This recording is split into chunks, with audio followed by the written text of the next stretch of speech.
Welcome back to my channel word to word. వాక్యము లోకంలోనికి అందించడానికి ఈ ఛానల్ ప్రారంభించడం జరిగింది.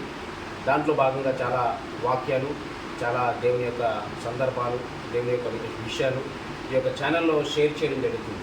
దాంట్లో భాగంగా ఈ దినాన్ని విజయవాడలో మనం చూసినట్లయితే మంచి సేవకులు, పేరుగాంచిన సేవకులైనటువంటి రెవరెండ్ మోషే గారు మన మధ్యలో ఉన్నారు. ఆయన యొక్క సాక్ష్యం చాలా అద్భుతమైన సాక్ష్యంగా నేను గుర్తెరిగాను. అందును బట్టి కొన్ని నిమిషాలు ఆయనతో మనం డిస్కస్ చేద్దాం. ప్రైజ్ లార్డ్ అండి. సార్ మోషే గారు ఎలా ఉన్నారు? బాగున్నారండి? మీ యొక్క సాక్ష్యాన్ని నేను విన్నాను, చాలా ఆశ్చర్యం కలిగింది. అందును బట్టి మరి ప్రేక్షకులు చాలామంది వీక్షిస్తున్నారు కాబట్టి వాళ్ళ కోసం మరి మీ యొక్క జీవిత విధానాన్ని ఎలాగ మీరు దేవునిలో వెళ్తున్నారన్న సంగతి తెలియపరచడం కోసం, అనేక మంది యవనస్తులకి మాదిరిగా ఉండడం కోసం ఈ యొక్క ఛానల్లో మిమ్మల్ని ఇంట్రడ్యూస్ చేయడం జరుగుతుంది. అయితే మీ గురించి మీరు చెప్పండి, మీరు ఎలాగ దేవుని అంగీకరించారు? నేను చిన్నప్పుడు నా పేరు మోషే కాదండి, శివయ్య. మా తల్లిదండ్రులు, మా నాన్నగారు అయ్యప్ప గురుస్వామి, అనేక మందికి మాలలు వేసేవాడు. నల్లబట్టలు వేసుకుంటారు కదా, అలాగా వేసి గురుస్వామిగా ఉన్నారు. అయితే నాకు నేను చిన్నప్పుడు స్కూల్లో మా టీచర్ గారు ఒక ఆమె సండే స్కూల్ పెట్టారు. ఆ పెట్టి, శివయ్య నువ్వు రావాలి ఈ సండే స్కూల్కి అని చెప్పి నాకు కొత్త నిబంధన బైబిల్ ఇచ్చారు. సరే, ఆ సండే స్కూల్కి నేను వెళ్తూ ఉన్నప్పుడు, ఆ బైబిల్ చదువుతున్నప్పుడు నాకు ఇంట్రెస్ట్గా బాగా చదివేవాడిని. నేను బైబిల్ వాళ్ళు చెప్తున్నప్పుడు నేను దాన్ని అందించేవాడిని. అప్పటికి మా పేరెంట్స్కి ఇష్టం లేకపోయినా సరే నేను ఆ విధంగా సండే స్కూల్లోకి వెళ్తూ దేవుడు నాతో మరి చిన్న వయసులోనే మాట్లాడాడు. 7వ తరగతిలో కూడా దేవుడు మరి నాతో మాట్లాడడం జరిగింది. ఆ తర్వాత అసలు పరిశుద్ధాత్మ అంటేనే నాకు తెలియదు. అలాంటిది ఒకసారి నేను ప్రార్థన చేసుకుంటున్నప్పుడు మరి తెలియకుండా నేనున్న ఇల్లంతా వెలుగుతూ నింపింది. వెలుగు ఎందుకంటే ఒక సిస్టర్ గారు చెప్పారు, నేను చిన్న వయసులోనే దేవుడు నాతో మాట్లాడారంటే, అక్క నిజంగా నీతో మాట్లాడిన దేవుడు నాతో కూడా మాట్లాడారంటే, సరే 1 గంటకు రాత్రి మనం ప్రార్థన చేద్దామని 2 సిస్టర్లు వాళ్ళు నేను ముగ్గురు కలిసి ప్రార్థన చేస్తాం. అప్పుడు నేను చిన్నవాడినే, నాకు అంత తెలియదు. అలాంటి 14 సంవత్సరాలు 13 ఆ వయసే. ఎప్పుడైతే మేము అలా రాత్రి ప్రార్థన చేస్తున్నామో ఒక వెలుగు నేనున్న ఇల్లు నింపబడి అసలు నాకు తెలియని శక్తి నా మీదకి వచ్చేసి భాషలనే నాకు తెలియదు. భాషలు తెలియదు, ఆ భాషలు మాట్లాడటం, అసలు భాషలు అంటే తెలియదు, పరిశుద్ధాత్మ అంటే తెలియదు. అలాంటి టైంలో దేవుడు నన్ను తాకాడు. ఇంకా చాలామంది ఆ కేకలకి, అరుపులకి, ఆ వెలుగుకి తట్టుకోలేక పెద్దగా అరిసి పడిపోయారు. చుట్టుపక్కల అందరూ వచ్చారనమాట. వచ్చి తర్వాత నన్ను అందరూ వచ్చి ఆ టైంలో చేసి ఏంటంటే వెలుగు ప్రత్యక్షమైందంటని 3 రోజులు నేను అన్నం తినలేదు. ఇంకా అందరూ నన్ను చూడటానికి క్యూ కట్టారు. అక్కడ వచ్చి నన్ను చూడటానికి వస్తే నేను ఏం చేయలే. అక్కడ వచ్చి స్తోత్రాలు చెప్పి మనం ఎలా ఉన్నాను, నన్ను చూడటానికి వచ్చిన వాడు కింద పడిపోతున్నారు, దురాత్మ ఉన్నవాడు దుర్లాడిపోతున్నారు. కొంతమంది పరిశుద్ధాత్మతో నింపబడుతున్నారు. ఏం అర్థం కావట్లా. అందరేమో కొంతమంది నా చేతులు మేకులు కొట్టబడ్డాయి, మేకులు కొట్టమని ఏడుస్తున్నారు. కొంతమంది ప్రక్కలో బల్లెలు కొట్టు పడిచినప్పుడు ఎవరిని పెట్టి ఏడ్చి దొల్లాడుతున్నారు. కొంతమంది అనుకున్నారు ఏంటి ఇతను వీళ్ళకి ఏమన్నా ఏదన్నా ముందు కింద పెట్టి హిప్నాటిజం అలాంటివి చేస్తారు అనుకుంటున్నారు. నాకు అసలు అది తెలిస్తేనే కదా, అది విలేజ్ చిలకలూరిపేట అనే ప్రాంతం, అక్కడ ఒక గ్రామంలో. అయితే ఈ జనానికి ఏదో అనుకుంటున్నారో నాకు తెలియదు. ఆ విధంగా మరి ఎవరైతే నన్ను అలా అన్నారో వాళ్ళు అభిషేకం నింపబడుతున్నారు. ఒక అతను ఎంత ఈత పెట్టని తీసుకుని వచ్చాడు, అది కింద పడేసి ఆయన ఆత్మతో అభిషేకంతో ఎగటం మొదలుపెట్టాడు. ఆ విధంగా తర్వాత మెల్లగా నేను అనేక మంది చుట్టుపక్కల గ్రామాలను తీసుకెళ్ళాను. అక్కడ అద్భుతాలు ఎలాంటి ఒకరోజు ఒక గేదె అలా కోమాలకు వెళ్ళిపోయింది, స్పృహ అది చనిపోయే స్టేజ్ అన్నమాట. అప్పుడు నేను నర్సరావుపేట అనే ప్రాంతం అయితే మా చిన్నమ్మ గారు అయ్యా కొంచెం ప్రార్థన చేయండి, ప్రార్థన చేసి ఆగిసి వెంటనే అది చెవులలో విధిరించి లేసేసింది బయటికి. ఇలాంటి కొన్ని అద్భుతాలు దేవుడు చేశారు. అప్పుడు చిన్నప్పుడు ఇక అందరూ గ్రామాలు తెలుసుకొని తీసుకెళ్ళడం ప్రారంభించారు. ఇంక దేవుడు దయ్యాలు పట్టినవాడు, బలహీనతున్నవాడు స్వస్థత పొందుతుండే ఇక చుట్టుపక్కల గ్రామాలకు నన్ను తీసుకెళ్తున్నారు. అప్పుడు ఎక్కడ వేసుకునేవాడు 9th క్లాసు ఆ టైం. ఆ తర్వాత 10th క్లాస్లోకి వచ్చిన తర్వాత ఇట్లా చుట్టుపక్కల గ్రామాలకు వెళ్ళి ప్రార్థన చేయటం. తర్వాత మళ్ళీ ఇంటర్మీడియట్లోకి వచ్చిన తర్వాత మళ్ళీ నాకు ఒక స్వరం వినబడింది. ఆ స్వరం వినబడి నా కుమారుడు అనేక మందిని మార్చు అని. అది చెవులు ఎప్పుడైతే ఆ స్వరం విన్నాను, పెద్ద నొప్పి చెవులు, చాలా పోగు. అయితే ఇక నేను ఒక తీర్మానం చేసుకున్నాను. నాకు ఇక అంటే సేవ చేయాలని నాకు తెలియదు, ట్రైనింగ్ అంటే తెలియదు. అంతకుముందు ఏం జరిగిందంటే ఈ ఇంటర్మీడియట్ రాకముందు ఈ 10th క్లాస్లో టీపీఎం వాళ్ళు వివాహాలు చేసుకోకుండా సేవ చేస్తారు. వాళ్ళు మా ప్రాంతానికి వచ్చి సువార్త చెబుతున్నప్పుడు వాళ్ళని వాడు నాతో మాట్లాడి నా ఆసక్తిని చూసి, బాబు నువ్వు చిన్నవాడు ఇక్కడ అందరినీ అప్పటికీ నేను యవనస్తులందరినీ గ్యాదర్ చేసి పిల్లలందరూ మా ఇంట్లో ప్రార్థన పెట్టాడు. అయితే మా అన్నయ్య కొట్టాడు ఒకరోజు, ఏంటి ఎక్కడెక్కడ వచ్చి ఇంట్లో ఈ ప్రార్థన అంటే కాలు పట్టుకుపోయింది, కాలుతారంటే ఇంకా అప్పటి నుంచి నన్ను ఏమన్నారు, మా అన్నయ్య కాలు పట్టుకుపోయి మళ్ళీ ప్రార్థన చేస్తే స్వస్థత వచ్చింది. ఇక ఎవరు ఏమన్నా వాడికి ఏదో బలహీనత వస్తుందని నన్ను ఎవరు ఏమంటారు, మా ఇంట్లో వాళ్ళు వదిలేశారు.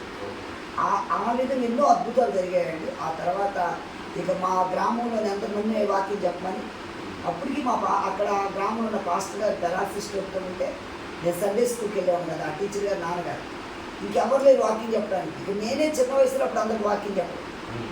ఆ విధంగా నన్ను ఆసక్తిని చూస్తే అందరూ చాలామంది రావడం, ప్రార్థన చేసుకోవడం, స్వస్థత విడుదల జరుగుతున్నాయని వాళ్ళందరూ ఇక మరి నన్ను పాస్టర్గా అప్పుడు ఇక నేను ఆ టైంలో మైక్ లేదు, డ్రమ్ లేదు. అలాంటప్పుడు అన్నీ నేనేం చేశాను, నేను వాళ్ళు ఇచ్చే కానుకలన్నీ పట్టుతారు కదా, వాటితో డ్రమ్ కొన్నా, గజ్జలు కొన్నా, తర్వాత మైక్ సెట్, అట్లా ఆ విధంగా ఒక్కొక్కటి వస్తువులు సమకూర్చి దాన్ని డెవలప్ చేయడం ప్రారంభించాను. తర్వాత అక్కడ చర్చి కూడా చర్చి లేనప్పుడు అందరూ అక్కడ ఉన్న గ్రామ పెద్దలు ఈ బాబు చిన్న అంటే నేను అవి తీసుకోకూడదు కదా, కానుకలు నాకు తెలియదు కదా. అయితే మనసులో నా మాస్టర్ అన్నాడు, బాబు ఇది నేను సేవ చేయలేదు కాబట్టి నాకు వద్దు, దాన్ని పెట్టి చర్చికే దాన్ని కొనమంటే అలా చర్చి కొనడం మొదలుపెట్టాను. ఆ విధంగా దేవుడు చేస్తున్న సమయంలో ఒకరోజు స్వరం విన్నా. ఆ స్వరం విన్న తర్వాత నా కుమారుడు జ్ఞానమార్గం నేను బోధించున్నాను, యథార్థ మార్గం నేను నడిపించున్నాను, నువ్వు నడుచున్నప్పుడు నీ పాదం నిప్పులు పడదు, నువ్వు పరిగెత్తినప్పుడు నీ పాదం తొట్టులదు, ఉపదేశం విడిచిపెట్టగా గట్టిగా పట్టుకోవాలి. ఆ స్వరం విన్న తర్వాత నేను సమర్పించుకొని ఇక అయితే ఇంటర్మీడియట్ చదువు ఫస్ట్ ఇయర్ అయిపోయింది. సెకండ్ ఇయర్లో చదువుతున్న సమయంలో ఈ స్వరం వినబడేలకి ఇంట్లో ఎవరు లేరు. ఒక లెటర్ రాసేసి నేను ఇక నా కొడుకు నేను ఇక సేవకి వెళ్ళిపోతాను, ఇంట్లో వెళ్ళిపోయిన తర్వాత మా కాలేజీ దగ్గర జాన్ బాషా గారు అని మాస్టర్ అన్నమాట. ఆయన దగ్గరికి నాకు ఈ స్వరం వినపడుతుందండి, నా సేవ చేయమంటారు, నాకు తెలియదు, ఎక్కడికి వెళ్ళాలి నాకు అర్థం కాదంటే అప్పుడు ఆయన అన్నారు, బైబిల్ కాలేజీ కొన్ని వెళతావా అని. వెళతానన్నా. అక్కడికి బైబిల్ కాలేజీకి వెళ్ళాను. అక్కడికి వెళ్ళిన తర్వాత సరే మా వాళ్ళందరూ వచ్చారు, మా నాన్నలు వచ్చిన తర్వాత అక్కడి నుంచి మళ్ళీ నేను ట్రైనింగ్ పూర్తి చేసుకున్నాను. 2 సంవత్సరాలు చదివాను భీమవరం అని. అక్కడ చదివిన తర్వాత మా నాన్నలందరూ వచ్చి వద్దు చదువుకో అని మా అన్నయ్య మా నాన్న మా అమ్మగారు అయితే దిగులు పెట్టుకొని మంచాన్ని పట్టేసి చాలా బాధపడుతున్నారు. ఇంక ఇవన్నీ కూడా నేను రాను, నేను దేవుని సేవ చేసుకుంటాను. అక్కడి నుంచి వచ్చి మళ్ళీ నేను టీపీఎంలోకి వెళ్ళిపోయాను. టీపీఎం వాళ్ళు నాకు బాప్టిజం ఇచ్చారు కదా, వాళ్ళు నన్ను వెంబడిస్తున్నారు. ఈ బాగుంటే చక్కగా వాళ్ళు నన్ను కొన్నారు, వాళ్ళతో కలిసి సేవలు తిరిగాం, వాళ్ళతో తిరిగి అనేక ప్రాంతాలు తిరిగి మరి వాళ్ళు ఏంటంటే అప్పుడు నాతో చెప్పించారు వివాహం చేసుకోకూడదని, మరి కొంత వాళ్ళు ప్రార్థన చేయించి వాళ్ళు పెళ్ళిళ్ళు చేసుకోవాలి. ఆ తర్వాత వాళ్ళు చెప్పడమే కాదు దేవుడు నాతో కూడా మాట్లాడారు. దాన్ని బట్టి తర్వాత నాకు పెళ్లి సంబంధాలు చూస్తే వాళ్ళు ఎవరికో కూడా ఏదో అయ్యారు. ఇక ఆ తర్వాత కూడా ఎవరికి మా బాబాయ్ వాళ్ళు కూడా అన్నారు, మా బాబునికి దేవుడికే సమర్పణ అన్నారు. ఇంకా ఆ విధంగా నన్ను వివాహం చేసుకుని నన్ను ఎవరు ఒత్తిడి చేస్తే వాళ్ళకి ఏదో ఒకటి జరిగేది. అందుకని వాళ్ళు కూడా నన్ను ఏమి అన్నారు, మా పేరెంట్స్ కదా అన్నారు. ఆ విధంగా నా జీవిత యాత్ర సాగిన తర్వాత టీపీఎం నుంచి కూడా నన్ను బయటికి మా పోలీసులు వచ్చి గొడవ చేసి టీపీఎంలోకి నేను జాయిన్ అయిపోయాను. ఆ పేరుతో చెన్నై అక్కడ అడిగారు అని అక్కడికి తీసుకెళ్ళాను. అక్కడికి వెళ్ళాను. అక్కడి నుంచి తర్వాత విజయవాడ తీసుకొచ్చారు. మా పేరెంట్స్ అందరూ వచ్చి, మా అన్నయ్య పోలీసు కదా, వాళ్ళ పేరెంట్స్ పోలీసులు వచ్చి గొడవ చేశారు. మా పెద్దమ్మ గారు వాళ్ళ పిల్లలు వచ్చి ఇలా చేస్తారు పిల్లల్ని, ఎవరొస్తే తెలియనట్టు మీరు వచ్చి వాళ్ళని ఇలా చేసి వాళ్ళని పెళ్ళిళ్ళు చేసుకోకుండా ఇలా చేసేస్తారా అని వాళ్ళు వచ్చి గొడవలు ఆడారు మా ఇంట్లో. అప్పుడు వాళ్ళు అన్నారు, అయ్యా మరి ఈ గొడవలన్నీ మాకు ఎందుకు, మీరు వాళ్ళతో సమాధాన పడి రావాలి కదా, దేవుని చిత్తం అయితే నిజంగా దేవుడు మిమ్మల్ని ఏర్పరచుకుంటే ఎక్కడున్నా నేను వివాహం చేసుకోకుండా దేవుడు వాడుకుంటారన్న. ఆ విధంగా నేను మళ్ళా ఆ యొక్క భీమవరం ట్రైనింగ్ అయిపోయింది, అక్కడ చదివి తర్వాత మళ్ళీ విజయవాడలోనే దేవుడు ప్రార్థన చేసుకున్నాను. ఎక్కడికి వెళ్ళాలి ప్రభా, నా పరిస్థితి ఏంటంటే 3 దినాలు ప్రార్థన చేసుకున్న తర్వాత నాకు దేవుడు విజయవాడని చూపించిన తర్వాత నేను విజయవాడ వచ్చి నేను అసలు నాకు ఆ లంబాడిపేటలో ఒక 5 ఒక కుటుంబం బట్టి వచ్చాం. ఆ కుటుంబంలో మొత్తం ఒక 5 ఉన్నారు. వాళ్ళతో సేవ ప్రారంభించాం. దేవుడు కృపను బట్టి ఈరోజు ఇంకక్కడ అనేక అద్భుతాలు స్వస్థతలు జరగడం ప్రారంభించాం. చర్చి లేదు, స్థలం లేదు, ఏం లేదు. ఆ విధంగా నేను అక్కడ సేవ ప్రారంభించిన తర్వాత ఈరోజు దేవుడు మరి నాకు 1000 మందితో సంఘాన్ని ఇచ్చాను. మొత్తం ఈ బ్రాంచ్ నాకు అన్ని కలిసి ఒక 1000 మంది జనం ఉన్నారు. దేవుడు కృపను బట్టి దేవుడు మరి 4 బ్రాంచీలు ఇచ్చారు, సంఘం ఇచ్చారు. 28 దేశాలు దేవుడు నన్ను సేవలో తీసుకెళ్ళారు. ఇదంతా దేవుని కృప అని చెప్తాను. అసలు ధనం లేకుండా ఎయిర్పోర్ట్కి వెళ్ళి అక్కడ ప్రార్థన చేసిన తర్వాత నేను ఎయిర్పోర్ట్లో టికెట్ కొనుక్కున్న రోజు ఉన్నాను. దేవుడు ఈ విధంగా నా జీవితాలు అద్భుతాలు చేశాడు. ఎందుకంటే ఎప్పుడైతే ప్రభువుకు మనం నమ్మకంగా ఉంటే దేవుడు కార్యం చేస్తాడు. ఎందుకంటే దేవుడు వాక్యాలు అపోస్తలుల 1:8 ఆయన పరిశుద్ధాత్మ వారి మీదకి వచ్చినప్పుడు శక్తి పొందుతారు. ఉదయ సమయ భూది గంటల వరకు నాకు సాక్షులే ఉండాలి. దేవుడు ఆ వాగ్దానం ఇచ్చిన తర్వాత దేవుడు నాతో మాట్లాడారు. మరి సామెతలు 4:11 కూడా మాట్లాడారు. జ్ఞాన మార్గం నేను నీకు బోధించున్నాను, యథార్థ మార్గం నేను నడిపించున్నాను. నువ్వు నడిచినప్పుడు నీ పాదం విడిపి పడదు, నువ్వు పరిగెత్తినప్పుడు నీ పాదం తొట్టిల్లదు, ఉపదేశం విడిచిపెట్టక గట్టిగా పట్టుకోను. ఆ వాక్యం ఇచ్చి నాతో మాట్లాడిన తర్వాత దేవుడు వాక్యం తర్వాత ఎప్పుడైతే అపోస్తలుల గారు 1:8 మరి ఆ యొక్క అపోస్తలుల గారు 2వ అధ్యాయంలో వారి మేడగదులు అందరూ పరిశుద్ధాత్మ శక్తి పొందుకున్నారు. వాళ్ళు విద్య లేనివాడు కూడా ఎంతోమంది. మరి నా జీవితంలో కూడా దేవుడు చిన్న వయసులో నన్ను ఏర్పాటు చేసుకొని మరి అద్భుతం ఏంటంటే ఇక నా పేరెంట్స్ అందరూ వదిలిపెట్టి నేను నిజవాళ్ళ సేవ ప్రారంభించిన తర్వాత మా నాన్న అయ్యప్ప మాల వేసుకున్నాను. ఒకరోజు నన్ను చూడటానికి వచ్చినప్పుడు ఈ ఒక్కరోజు 7 దురాత్మలు పట్టిన వాళ్ళందరూ విడుదల పొందడం మా నాన్న చూశారు. అది ఒకటి కదిలించింది ఆయన ఉదయాన్ని. తర్వాత మా పేరెంట్స్ గుంటూరులో ఉంటే అక్కడికి వెళ్ళాను. వెళ్ళినప్పుడు అక్కడ మేముండే అపార్ట్మెంట్లో నేను పైన ప్రార్థన చేసుకుంటూ ఒక ఆమె అక్కడ బట్టలు తినడానికి అపార్ట్మెంట్లో వచ్చింది. ఆ ప్రార్థన ఆమె చెవులు పడింది.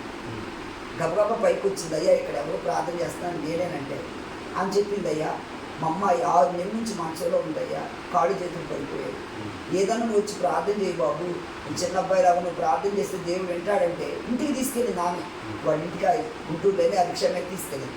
ఆ రోజు ప్రార్థన చేసిన తర్వాత రాత్రి గొప్ప విడుదల అమ్మకండి తెల్లారిపాటికి నడవడం ప్రారంభించింది. ఆ అద్భుతం చూసి మా ఇంటికి వచ్చి మా నాన్నగారు చెప్పారు. అది మా నాన్న అన్నాడు, నా కొడుకు ద్వారా ఇన్ని అద్భుతాలు జరుగుతుంది. వీళ్ళు వచ్చి చెప్పారు, ఆ నల్లబట్టలు అలా తీసేసేసి నాకు కూడా నీతో సేవలో ఉండాలని ఉంది, నాకు కూడా బాప్తిసం తీసుకుంటానంటే నాతో ఇక మా అమ్మ నాన్న విజయవాడ వచ్చేసారు. విజయవాడ వచ్చి కొన్నాళ్ళు మాతో ప్రార్థనలు వాళ్ళు కూడా నా బాప్తిసం అంటే మా అమ్మగారికి నాన్నగారికి నేనే బాప్తిసం ఇచ్చాను. వాళ్ళకి ఆత్మీయతలు నేనేనయ్యా. మా ఏ బ్రదర్ అయితే మా బ్రదర్ నన్ను కాలుతో కొట్టాడు, ఆయనకి బాప్తిసం నేనే ఇచ్చాను. మా బాబాయ్ వాళ్ళకి, మా పిన్ని వాళ్ళకి, మా బ్రదర్స్ అన్నదమ్ములు కజిన్స్కి, మా సిస్టర్స్కి చాలామందికి నేనే ఇచ్చాను. చూడండి, దేవుడు ఈ రోజు నన్ను విజయవాడ పెట్టిన తర్వాత ఇప్పుడు అందరూ నా దగ్గర చేయలేరు. నా బంధువులు ఏంటి, నా పేరెంట్స్ ఏంటి, మా అన్నగారు కుటుంబం ఏంటి, మా కజిన్స్ ఏంటి, మా మేనల్లుళ్ళు ఏంటి, ఈరోజు విజయవాడ మా భవనమే మా బంధువులందరూ నాకు అప్పుడు యోసేపు గుర్తొస్తారు. యోసేపు దగ్గరికి వచ్చినట్టు ఇప్పుడు అందరూ మా బంధువులు కూడా ఇక్కడ చేరారు. నన్ను బట్టి ఫస్ట్ నేను ఒక్కడే విజయవాడ వచ్చిన తర్వాత ఈరోజు అందరూ నిషేధించిన వాళ్ళు, నన్ను ఆ రోజు వద్దు సేవ చేయొద్దన్న వాళ్ళు ఇప్పుడు వాళ్ళే ఎందుకంటే నిషేధించమంటే వాళ్ళకి తలరాయి అన్నట్లు అయింది. ఇదంతా అండి నా జీవిత అద్భుతం సాక్ష్యం. మరి అలాగా 96 సంవత్సరాలకు నేను సేవ ప్రారంభించాను. అప్పటి నుంచి ఇప్పటి వరకు లంబాడిపేటలో భయంకరమైన ప్రజలు ప్రతిదీ గొడ్డలు తీసుకుని వచ్చేది నన్ను. అలాంటి వాళ్ళు కూడా మారారు. ఏ వ్యక్తి అయితే గొడ్డలు తీసుకుని వచ్చాడో ఆ కుటుంబం అంతా ఈరోజు దేవుని సేవ. ఏ వ్యక్తి అయితే కత్తి తీసుకుని పొడవడానికి వచ్చాడో ఆయన భార్య ఈరోజు మందిలో సేవ చేస్తుంది మా దగ్గర. ఇలాంటి ఎన్నో అద్భుతాలు చేస్తే దేవుడు నన్ను ఇప్పటివరకు ఆయన సేవలో నడిపిస్తున్నాడండి. దేవుని మహాకృప 96లో నేను విజయవాడ సేవ ప్రారంభించాను. మరి ఇప్పటికీ ఇన్ని సంవత్సరాలు దేవుడు నడిపిస్తూ 28 దేశాలు నన్ను తీసుకెళ్ళి అనేక రాష్ట్రాలు మరి భాష రాకపోయినా మరి దేవుడు నన్ను చిన్న వయసులో పిలిచాను కాబట్టి నేను పిహెచ్డీ చేయాలా, పీజీ చేయాలి. ఇంటర్మీడియట్లో దేవుడు మాట్లాడిన తర్వాత వచ్చి సేవకు సమర్పించుకుని సేవ చేస్తాను. ఆ రోజు నుండి ఇప్పటి వరకు దేవుడు నన్ను ఆయన సేవలు వాడుకున్నాడు. తర్వాత టీవీ పరిచర్య. నేను చిన్నప్పుడు విశ్వాసంతో టీవీలో వాక్యం వస్తే దేశనామల టీవీలో వాక్యం చెప్పబోతున్నానని ప్రవచనాత్మకంగా మాట్లాడాను. దేవుడు అద్భుతం ఈరోజు 3 ఛానళ్ళు వాక్యం చెప్పడం దేవుడు పంపించాను. అలాగే విమానం పైకి ఎగురుతుంటే ఏసునామలు ఎక్కేనని విమానాన్ని చూసి ఎగిరి ప్రవచనాత్మకంగా మాట్లాడాను. ఈరోజు అనేక దేశాలు వెళ్ళాను విమానాలు. ఒక్క విమానం ఎక్కితే చాలంటే దేవుడు విసుగుచ్చేటట్టు ఇప్పుడు విమానాలు ఎక్కిస్తాడు. ఇదంతా దేవుని కృప అండి. దేవుడు ఎంత అద్భుతంగా నా జీవితం ఎన్ని కార్యాలు చేస్తాడు. కాబట్టి ప్రభువునందు విశ్వాసం ఉంచితే ఎవరి జీవితంలో దేవుడు కార్యం చేస్తాడు. మరి ఉన్నది లేనట్లుగా లేనిది ఉన్నట్లుగా చేయగల దేవుడు ఆయన. పచ్చని చెట్టు ఎండిపోగా చేయగలడు, ఎండిన చెట్టు పచ్చగా చేయగలడు. ఏది లేదు దానిలో రాసినది. కాబట్టి ఆయన ఏదైనా చేయటం సమర్థుడండి. కాబట్టి ఎవరైనా సరే దయచేసి ఈ సాక్షి ఉన్నవారు ప్రియ దేవుని పెట్టారా, మీరు కూడా ప్రభునందు విశ్వాసం ఉంచితే దేవుడు చేయలేనంటే ఏది లేదు. ఆయనకు అసాధ్యమైనది ఏదీ లేదు. ఆయనకు సమస్తమును సాధ్యమే. నా సాక్ష్యంగా నేను చెప్తున్నాను, నా జీవితంలో అలాంటి అద్భుతాలు చేశాను దేవుడు. ఈరోజు మా పేరెంట్స్ అందరూ రక్షించారు, నన్ను సేవలో వాడుకుంటున్నారు. ఇంకా నేను అనేక దేశాల నుండి ఆయన పరిచయం చేయాలని నా దేవుడు. తర్వాత రాజశేఖర్ గారు వచ్చారు. నేను ఇథియోపియా దేశం కొరకు ప్రార్థన చేస్తున్నాను. మరి దేవుడు ఇథియోపియా దేశం నుండి రాజశేఖర్ గారిని మా వద్ద పంపించారు. అంటే దేవుడు దీనికి కూడా డోర్స్ ఓపెన్ చేస్తున్నాడు. నాకు అమెరికా ఒకటి, ఇథియోపియా కోసం ప్రార్థన చేస్తున్నాను. నా విజన్ అది. తర్వాత నెక్స్ట్ దేవుడు వాటికి కూడా తీసుకెళ్తాడు. దేవునికి మహిమ. ఇది అని మా సాక్షి. దేవుడు చాలా సంతోషం అండి, మంచి సాక్ష్యాన్ని చెప్పారు. మీ యొక్క సాక్ష్యం వింటుంటే చాలా ఆశ్చర్యంగా ఉంది. దేవుడు ఎలాంటి విధానంలో కూడా దేవుడు వాడుకుంటాడు అనిపించేటట్లుగా చాలా ఆశ్చర్యం కలుగుతుంది. అయితే పాస్టర్ గారు, నా సందేహం ఏంటంటే, మరి మీరు వివాహం చేసుకోకుండా దేవుడు పిలిస్తే నమ్మకంగా సేవకు వచ్చారు, కానీ మీరు ఎలా ఉండగలుగుతున్నారు? చాలామంది యవనస్తులు పడిపోతున్నారు. చాలామంది యవనస్తులు మరి సేవలో ఉంటున్న వాళ్ళు కూడా మరి సరిగ్గా ఉండలేక మరి తప్పుడు సంబంధాలు కలిగి, ఈరోజు ఫ్రెండ్షిప్ డే మనం ఆలోచించుకుంటే చాలామంది తప్పుడు ఫ్రెండ్షిప్ కలిగి ఉంటున్నారు. విశ్వాసులుగా ఉండి కూడా చర్చిల్లో కూడా రాంగ్ రిలేషన్షిప్స్ కలిగి ఉంటున్నారు. అలాంటి వాళ్ళకు, అలాంటి యవనస్తులకు మీరు ఏమని చెప్పగలరు? ఎలాగ మీరు వాళ్ళకి గైడ్ చేయగలరు? ఎలాగంటే మనం దేవునితో సహవాసం చేస్తే లోకంతో సహవాసం చేయాలి. మనము దేవుని, ఎందుకంటే యోహాను పత్రికలో ఉంది కదా, ఏంటంటే లోకంలో వాటిని నేను ప్రేమింపకూడదు. మనం ఎప్పుడైతే దేవుని ప్రేమిస్తామో మరి దేవుని ఆలోచన మనకు వస్తుంది. లోకాన్ని ప్రేమిస్తే లోక సంబంధమైన వస్తాయి, అంతే కదా. ఒక తాగుబోతుడికి ఇప్పుడు ఏం ఆలోచన వస్తుంది? వాడు ఏది తాగాలా, ఇంకా 10 మంది కలుపుకోవాలనుకుంటారు. ఒక తిండిపోతులు ఏం చేస్తాడు? 10 మంది కలిపి ఆ ఎల్లో హోటల్ తినాలనుకుంటారు. అలాగే మనం భక్తిలో ఉన్నాం కాబట్టి, మనం దైవికంగా దేవునితో సహవాసం చేస్తున్నాం కాబట్టి, మనము దేవుని బిడ్డలతో సహవాసం చేయాలి, సువార్త ప్రకటించాలి, కొంతమందిని ప్రభు దగ్గర నడిపించాలి. ఈరోజు ఎక్కడ ప్రార్థన చేయాలి, ఎక్కడ వాకింగ్ చెప్పాలి, అదే ధ్యాస కావాలి. మనకు రెండోది ఉండదు కదా. దాన్ని బట్టి మనం ప్రభుతో సహవాసం చేసినప్పుడు మన ఆలోచన కూడా అలాగే ఉంటుంది. చాలా మంచిదండి. మంచిగా అంటే యవనస్తులకి సవాలుతో కూడుకున్నటువంటి సమాధానం ఏంటంటే, దేవునితో సహవాసం చేస్తే సాతానుతో సహవాసం చేయలేము. దేవునితో మనం కలిగి దేవుని బిడ్డగా మన దేవునితో రిలేషన్షిప్ ఉంటే మన పాపం జోలికి వెళ్ళలేమని పాస్టర్ గారు మంచి అక్షరం చెప్తున్నారు. దీన్ని బట్టి యవనస్తులారా, యవన బిడ్డలారా, సహోదరులారా, సహోదరులారా, మీరు ఈరోజు ఫ్రెండ్షిప్ డే కాబట్టి మంచి సహవాసము, మంచి స్నేహము యేసు ప్రభుతో కలిగి ఉంటే, నిజమైన స్నేహితుడు మన యేసయ్య కాబట్టి, మన కోసం ప్రాణం పెట్టారు కాబట్టి, మన కోసం ప్రాణం పెట్టి మనల్ని రక్షించారు కాబట్టి, అలాంటి రిలేషన్షిప్ మన యేసు ప్రభుతో ఉన్నట్లయితే మనం ఈ లోకాన్ని జయించగలము. చాలా వండర్ఫుల్ సార్ ఈ సాక్ష్యం బట్టి.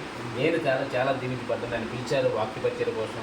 4 చోట్ల నన్ను తీసుకెళ్ళి నేను దేవుని సన్నిధిలో వాడబడ్డానికి సేవకులు సహాయపడ్డారు. చాలా ఇన్స్పైర్ అయ్యాను. ఎందుకంటే మంచి సేవ జరుగుతుంది ఇక్కడ. మాస్టర్ గారు, అనుచరులు, తర్వాత మిగతా లీడర్స్ అందరూ కూడా చాలా కమిట్మెంట్తో దేవుని ఆరాధించడం, నిస్వార్థంగా దేవుని సేవ చేయడం నేను చూశాను. నేను పర్సనల్గా చాలా ఎంకరేజ్ అయ్యాను. Thank you so much pastor గారు. వందనాలండి. ఈ యొక్క సాక్ష్యం మీరు అందరూ కూడా దేవుని నామములు బలపడాలని యేసుక్రీస్తు నామములో మిమ్మల్ని దీవిస్తున్నాను. ఆమేన్. Thank you.